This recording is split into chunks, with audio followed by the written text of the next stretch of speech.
Hello dear students, मैं हूं मिथिलेश कुमार और आप सभी लोगों का स्वागत करता हूं उदित फार्मेसी के ऑनलाइन लर्निंग प्लेटफॉर्म पर। कैसे हैं आप सभी लोग? आशा करता हूं अच्छे होंगे, स्वस्थ होंगे और मस्त होंगे। अभी हम लोग डी फार्मा एंट्रेंस एग्ज़ाम 2026 के प्रिपरेशन के लिए आपके फिजिक्स का चैप्टर नंबर 3 मोशन यानी कि गति का आपका पहला पार्ट कराने वाला हूं। मोशन चैप्टर से कुछ बेसिक क्वेश्चंस भी आते हैं, उनको कम से कम आप सॉल्व करने सीख जाइए लास्ट टाइम पर। जैसे distance, displacement, velocity, speed, acceleration, कुछ मोशन इक्वेशन होते हैं, उनसे सवाल आते हैं, इसको आपको जानना होगा। सबसे पहले है डिस्टेंस और डिस्प्लेसमेंट में अंतर क्या होता है? बताओ भाई, डिस्टेंस और डिस्प्लेसमेंट में अंतर क्या होता है? कोई बताएगा मुझे? डिस्टेंस और डिस्प्लेसमेंट में अंतर क्या होता है? तो अगर मैं डिस्टेंस की बात करूं तो दूरी होती है, डिस्प्लेसमेंट भी दूरी होती है, लेकिन कुछ डिफरेंस होता है। कह रहा था length of path covered by a moving object while moving from one place to another place is called distance. यानी किसी गतिमान वस्तु द्वारा एक स्थान से दूसरे स्थान तक जाने में उनके मार्ग की लंबाई को वस्तु द्वारा तय की गई दूरी कहते हैं। यानी अगर मैं बात करूं, ऑब्जेक्ट कोई पॉइंट ए है, यहाँ से आप चलना शुरू करते हैं और पॉइंट बी तक आप पहुँचते हैं। पॉइंट ए से चलना शुरू करते हैं, पॉइंट बी तक आप पहुँचते हैं, तो जो भी आप डिस्टेंस यानी दूरी तय किया, ठीक है, क्या कह रहा है? लेंथ ऑफ पाथ यानी रास्ते की जितनी भी लंबाई होगी, रास्ते की जितनी भी लंबाई होगी, एक्स वाई जेड जो भी हो सकता है, मैं मान लेता हूँ एल, तो ये पूरा डिस्टेंस कहलाएगा। ये पूरा क्या कहलाएगा? डिस्टेंस कहलाएगा। The length of the path covered by moving object while moving from one place to another place. एक जगह से दूसरे जगह जाने में जितने लंबे रास्ते तय करेंगे, वो पूरी रास्ते की लंबाई डिस्टेंस कहलाएगी। And SI unit of meet, SI unit is meter. Distance का एसआई यूनिट क्या होता है सर? मीटर होता है।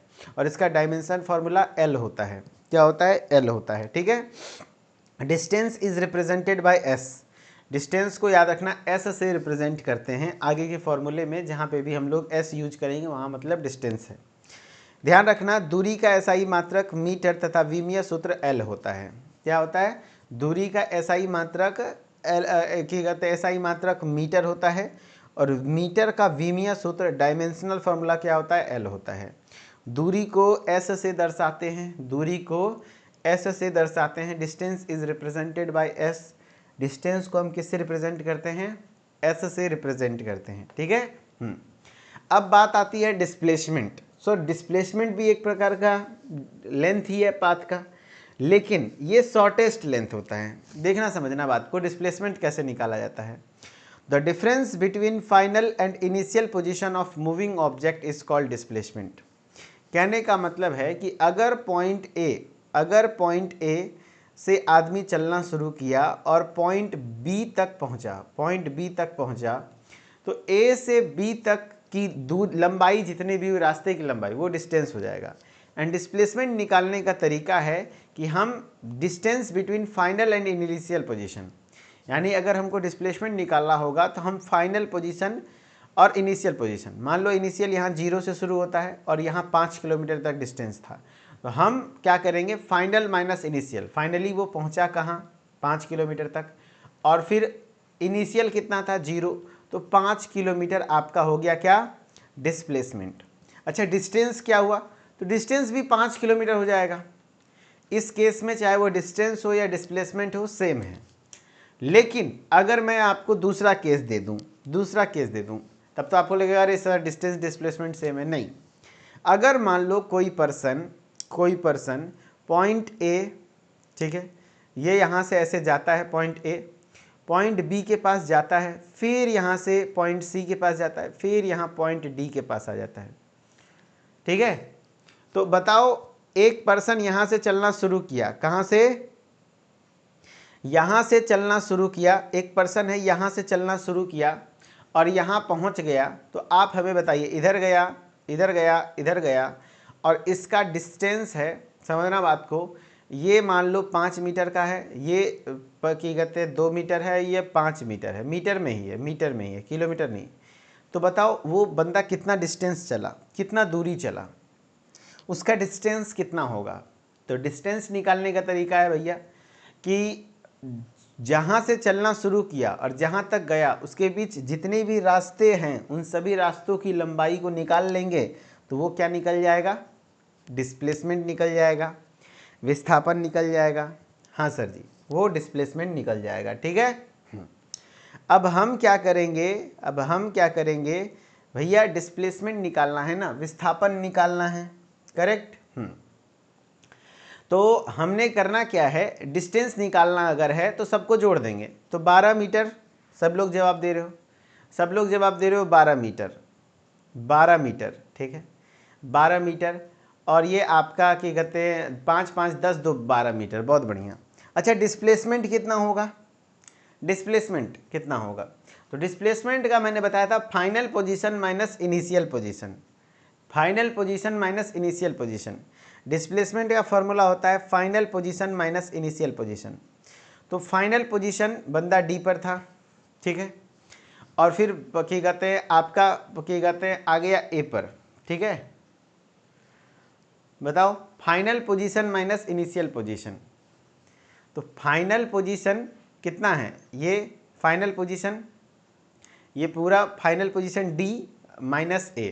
अरे भैया फाइनल पोजीशन डी है, हाँ, और इनिशियल पोजीशन ए है, हाँ, डी माइनस ए, यानी डी से ए के बीच की दूरी जो होगी, भाई यहीं तक पहुंचना था तो डी से ए तक की जो दूरी होगी वो, ये डी से ए तक की जो दूरी होगी वो आपका हो जाएगा डिस्प्लेसमेंट। तो ये हो जाएगा 2 मीटर, डिस्प्लेसमेंट हो जाएगा 2 मीटर। तो डिस्प्लेसमेंट का तरीका होता है final position minus initial. Zero भी नहीं होगा, जीरो तब होगा जब वापस से इस तरीके से घूम करके जाएगा और वापस से यहाँ आ जाएगा, तब होगा जीरो, तब ना होगा जीरो। हम वापस नहीं बोले हैं, हम यहाँ पर बोल रहे हैं, यहाँ पर आया है। तो इसके बीच की दूरी कितनी हुई है, 2 मीटर है, मैंने बता दिया है वैल्यू। तो 2 मीटर हो जाएगा डिस्प्लेसमेंट। तो डिस्प्लेसमेंट शॉर्टेस्ट पाथवे भी होता है। जैसे अगर एक और तरीका मैं बता दूं कि अगर कोई पर्सन है, ये इस तरीके से रास्ता यहाँ से शुरू करता है और यहाँ तक जाता है, तो ये डिस्टेंस हो जाएगा। लेकिन अगर डिस्प्लेसमेंट निकालना है तो हम ये निकालेंगे, कोना कोनी, शॉर्टेस्ट पाथवे, ठीक है। ठीक है। तो डिस्प्लेसमेंट एक वेक्टर क्वांटिटी है, डिस्प्लेसमेंट, जबकि डिस्टेंस वेक्टर क्वांटिटी नहीं है, डिस्टेंस स्केलर क्वांटिटी है, लेकिन डिस्प्लेसमेंट एक वेक्टर क्वांटिटी है। It is represented by vector S, इसको भी वेक्टर एस से ही रिप्रेजेंट करते हैं। देखो जब उसको लिखेंगे, डिस्टेंस को लिखेंगे तो सिर्फ एस लिखेंगे, जबकि डिस्प्लेसमेंट लिखेंगे तो हम इसको वेक्टर एस यानी एस के ऊपर इस तरीके से तीर लगा देंगे। एस एसआई यूनिट इसका भी मीटर ही होता है, डायमेंशनल फार्मूला एल ही होगा। तो वही बोल रहा है, किसी गतिमान वस्तु की अंतिम एवं प्रारंभिक स्थितियों के अंतर को वस्तु का विस्थापन कहते हैं। किसी भी गतिमान वस्तु की अंतिम एवं प्रारंभिक स्थितियों के अंतर को विस्थापन कहते हैं। विस्थापन एक सदिश राशि है। विस्थापन कैसा है, एक सदिश राशि है, ठीक है सर। विस्थापन यानी डिस्प्लेसमेंट एक वेक्टर क्वांटिटी है, इसे सदिश एस से प्रदर्शित करते हैं। इसका मात्रक मीटर तथा विमीय सूत्र एल होता है। विस्थापन इक्वल टू क्या होता है, अंतिम स्थिति माइनस प्रारंभिक स्थिति, ठीक है।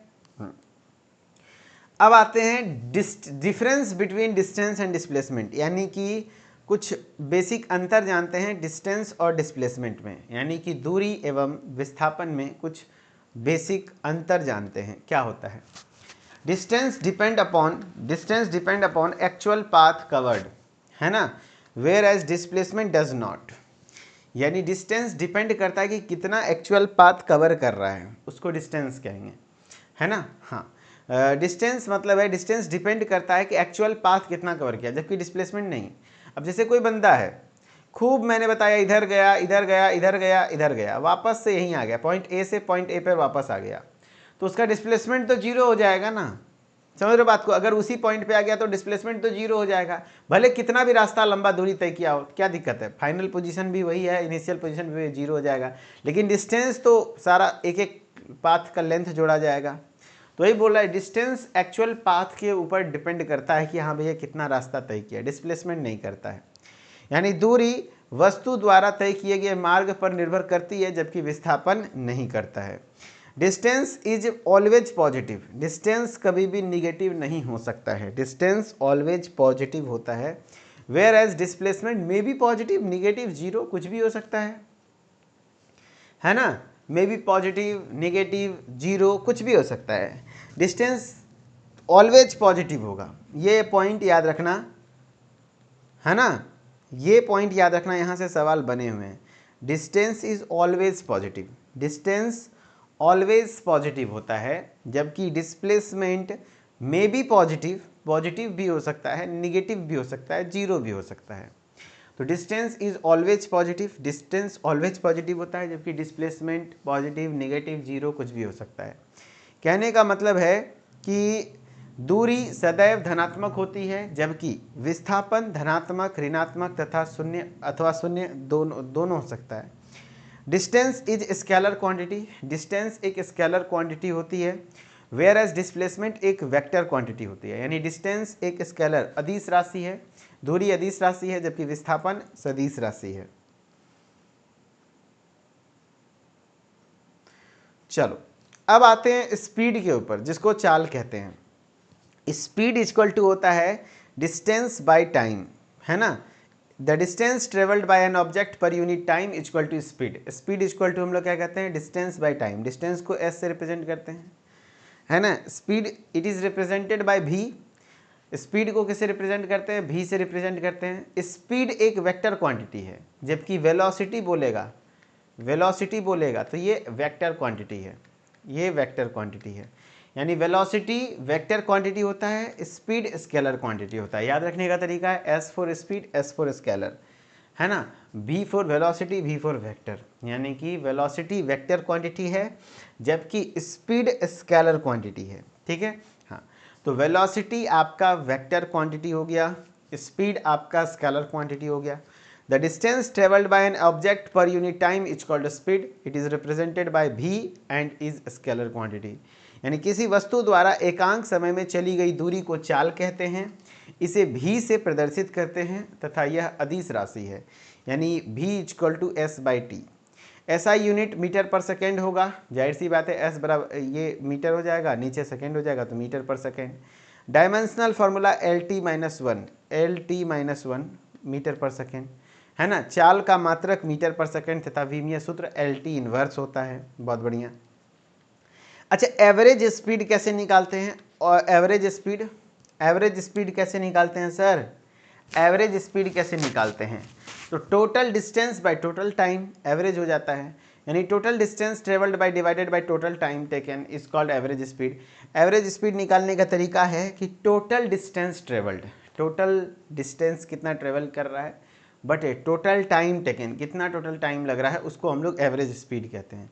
जैसे एवरेज स्पीड इक्वल टू क्या हो गया, total distance summation of distance बटे summation of time equal to average speed. यानी किसी गतिमान वस्तु द्वारा विभिन्न समय में चली गई संपूर्ण दूरी को कुछ समय से भाग देने पर, जो कुल समय से भाग देने पर औसत चाल प्राप्त होती है। क्या होती है, औसत चाल, एवरेज स्पीड प्राप्त होती है। इंस्टेंटेनियस स्पीड यानी तत्कालीन चाल, तत्कालिक चाल। The average speed of a moving object over a very small interval of time delta T equal to zero equal to instantaneous speed. Instantaneous speed मतलब है कि उसके टाइम के बीच एकदम इंस्टेंट, तुरंत, किसी गतिमान वस्तु की बहुत छोटे समय अंतराल में अगर delta T equal to zero हो, यानी कि टी फाइनल टी इनिशियल का वैल्यू जीरो हो, उस बीच में चाल को निकालना हो तो सीधा D S by D T, है ना, D S by D T कर देते हैं,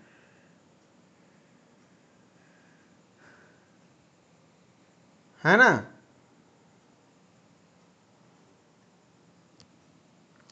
चलो, तो D S by D T हो जाएगा इंस्टेंटेनियस स्पीड का वैल्यू हो जाएगा D S by D T. अब है एवरेज वेलोसिटी, वेलोसिटी मतलब है औसत वेग, औसत वेग the ratio of total displacement. वहाँ पे देखो स्पीड जब निकालते हैं, जब स्पीड निकालते हैं तो हम लेते हैं distance by time, distance by time, ये होता है स्पीड। जबकि वेलोसिटी की मैं बात करूं, जबकि मैं वेलोसिटी की बात करूं तो वेलोसिटी मतलब होता है डेल्टा एस बटे delta T. Delta S by delta T. Ratio of total displacement by total time, है ना। The ratio of total displacement to total time interval is called average velocity, उसको हम लोग एवरेज वेलोसिटी कहते हैं। कुल विस्थापन और कुल समय अंतराल के अनुपात को औसत वेग कहते हैं। क्या कहते हैं? औसत वेग कहते हैं, ठीक है। इंस्टेंटेनियस वेलोसिटी, तत्कालिक वेग। The velocity of a moving object at a particular instant is called instantaneous velocity. Instantaneous velocity is equal to हो जाएगा डी एस बटे D T, D S by D T, ठीक है। हाँ, तो किसी सूक्ष्म समय अंतराल, बहुत कम समय अंतराल में जब होता है तो उसको D S by D T कर देते हैं, ठीक है। एक्सेलरेशन इज इक्वल टू क्या होता है सर? तो rate of change of velocity पर यूनिट टाइम, यानी हर एक समय में जो वेलोसिटी चेंज हो रहा है उस रेट को हम लोग एक्सेलरेशन कहते हैं। तो एक्सेलरेशन मतलब है rate of change of velocity with time is called acceleration. Rate of change of velocity यानी कि delta v by delta T. Delta v का मतलब होता है v final minus v initial, v final minus v initial बटे time final minus time initial. इसका SI unit होता है मीटर पर सेकेंड स्क्वायर। इसका एसआई यूनिट क्या होता है sir? Meter per second square होता है। हाँ जी sir, meter per second square होता है। डायमेंशनल फार्मूला क्या होता है सर? तो L T minus two, L T minus two होता है, एल टी माइनस टू होता है। क्या होता है इसका dimensional formula? L T minus two होता है मीटर पर सेकेंड स्क्वायर को। अरे भैया सिंपल सा है, मीटर का एल हो गया, टाइम सेकेंड का टी हो गया, माइनस टू हो जाएगा, ठीक है।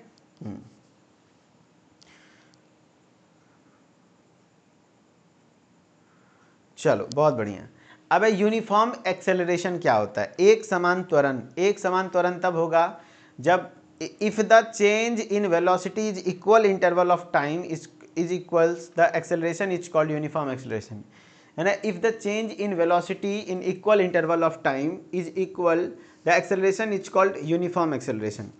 यानी यदि गतिमान वस्तु का समान समय अंतरालों में वेग परिवर्तन समान हो तो उत्पन्न त्वरण एक समान, मतलब एक्चुअली क्या होता है ना कि जो rate of change of velocity है वो एक समान हो तो उसको यूनिफॉर्म एक्सेलरेशन कहेंगे। यानी if the change in velocity is equal interval of time, हर समय पर जैसे पॉइंट ए से पॉइंट बी तक जाने में उसके वेलोसिटी का चेंज एकदम इक्वल चलता रहा, एक समय एक तरीके से चलता रहा, यूनिफॉर्म एक्सेलरेशन। लेकिन भैया आप पॉइंट ए से पॉइंट बी, जबकि प्रैक्टिकली ऐसा नहीं है।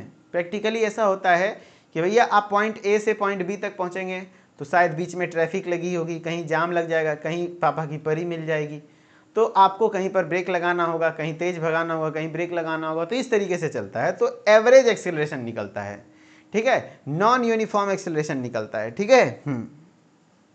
तो if the change in velocity is equal time of is different, यानी चेंज इन वेलोसिटी हर समय पर अलग अलग है, ठीक है। तो the acceleration is called non, तब जो एक्सेलरेशन निकलेगा उसको नॉन यूनिफॉर्म एक्सेलरेशन कहेंगे। यदि गतिमान वस्तु का समान समय अंतरालों में वेग परिवर्तन भिन्न भिन्न हो तो उस उत्पन्न त्वरण को परिवर्ती त्वरण कहते हैं। एवरेज एक्सेलरेशन की मैं बात करूं, औसत त्वरण, the ratio of total change in velocity to total time is called average acceleration. Average acceleration निकालने का तरीका होता है जैसे है v final minus v initial, v2 minus v1, v2 minus v1 बटे t2 माइनस t1। वही चीज़ें हुआ v final minus v initial बटे t final minus t initial. वस्तु के वेग में कुल परिवर्तन के दर को हम लोग क्या कहते हैं? औसत त्वरण कहते हैं। v final minus v initial बटे t final minus t initial. ये सब आगे एक से जब न्यूमेरिकल्स करेंगे तो वहाँ काम देगा हम लोग को, ठीक है। इंस्टेंटेनियस एक्सेलरेशन तो सिंपली है dv by dt, dv by dt, यानी when the time interval becomes extremely small, जब टाइम इंटरवल बहुत छोटा हो और उस बीच का एक्सेलरेशन निकालना हो, यानी इंस्टेंटेनियस एक्सेलरेशन निकालना हो, तो उसको हम लोग कहते हैं dv बाई dt। यदि औसत त्वरण का समय अंतराल डेल्टा निकालना हो तो उसे हम लोग कहते हैं dv बाई dt, ठीक है। इक्वेशंस ऑफ मोशन, गति के समीकरण की बात कर रहे हैं। तो गति के समीकरण की बात करते हैं तो v बराबर u plus A T, v बराबर u प्लस ए टी होता है फॉर्मूला, ठीक है। v बराबर u प्लस ए टी एक फार्मूला होता है। दूसरा होता है s बराबर U T plus half A T square.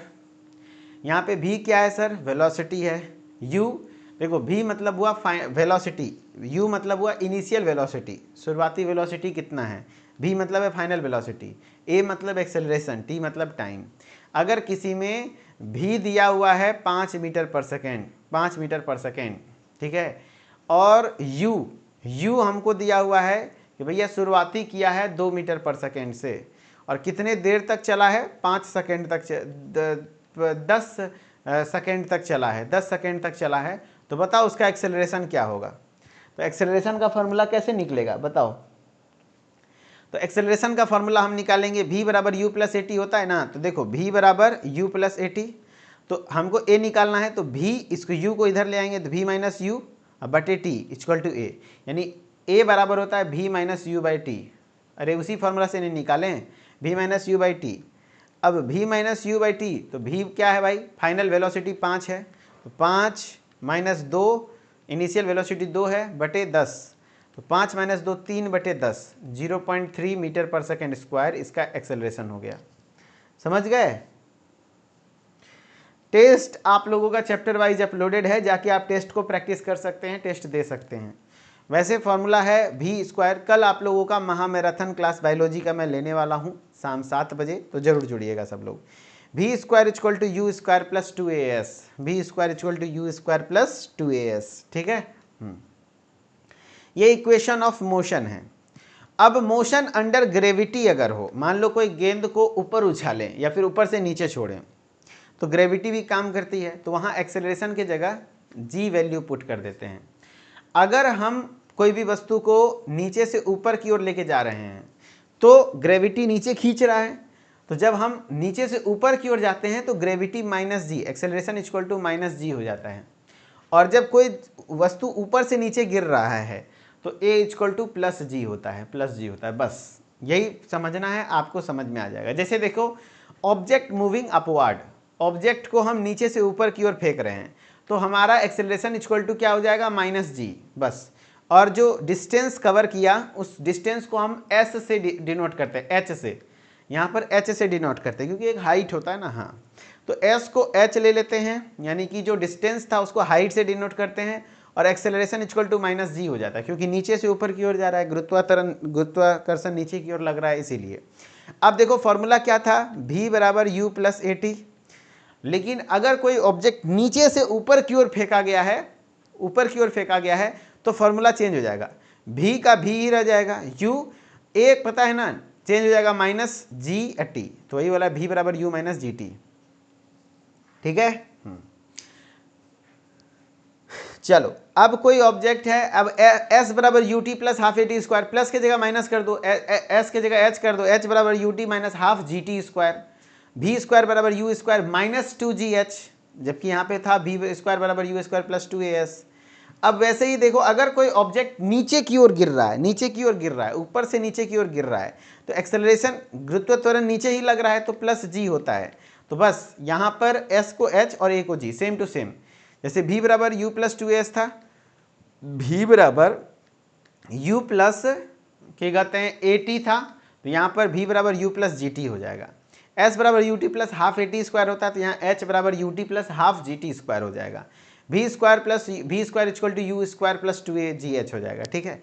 इस तरीके से चीज़ें चलती हैं, ओके। अब देखो क्या कहते हैं, अब distance covered in nth second, nth second में, nवें सेकेंड में चली गई दूरी, तो इसका होता है फॉर्मूला, याद रख लो, delta s equal to u plus half a two n minus one, ठीक है। अब चलो हम लोग कुछ करते हैं, हाँ, फ्री फॉल की बात करते हैं, स्टॉपिंग डिस्टेंस ऑफ व्हीकल्स। चलो, फ्री फॉल इंपॉर्टेंट है, फ्री फॉल इंपॉर्टेंट है। अगर कोई ऑब्जेक्ट को हम ज़्यादा, देखो फ्री फॉल क्या होता है पता है, देखो एक तो तरीका है कि हम इसको, अरे यार ये बोतल में तो छेद है, रुक जाओ।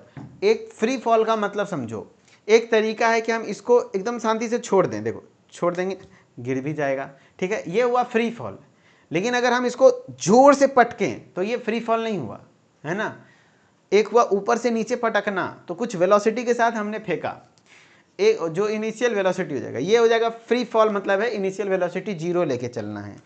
तो हो जाता है क्या, अगर इनिशियल वेलोसिटी जीरो, देखो if an object dropped from a height, किसी ऑब्जेक्ट से हम सिंपली ड्रॉप किए हैं तो इनिशियल वेलोसिटी जीरो लेके चलते हैं। तो अगर फॉर्मूला था v बराबर u प्लस ए टी, ऊपर से नीचे आ रहा है तो प्लस में होगा, तो v के जगह पे v रह जाएगा u प्लस जी टी हो जाएगा। और हमने पढ़ा है कि फ्री फॉल में u जीरो होता है, तो v बराबर u zero plus G T, तो ओवरऑल v बराबर जी टी लिख सकते हैं, तो वही लिखा हुआ है v बराबर जी टी। MCQ कैसे करें? जितना छोड़ सकते हो, जितना कर सकते हैं कर लेना भाई। h बराबर half E T square, v square बराबर 2gh, ऐसा होता है फ्री फॉल में, ठीक है। हाँ, वही चीज़ें लिखी हुई है। मुक्त पतन हिंदी में फ्री फॉल कहते हैं, उसके इनिशियल वेलोसिटी जीरो लिया जाता है, v बराबर जी टी, h बराबर half G T square, v square बराबर 2gh, ठीक है।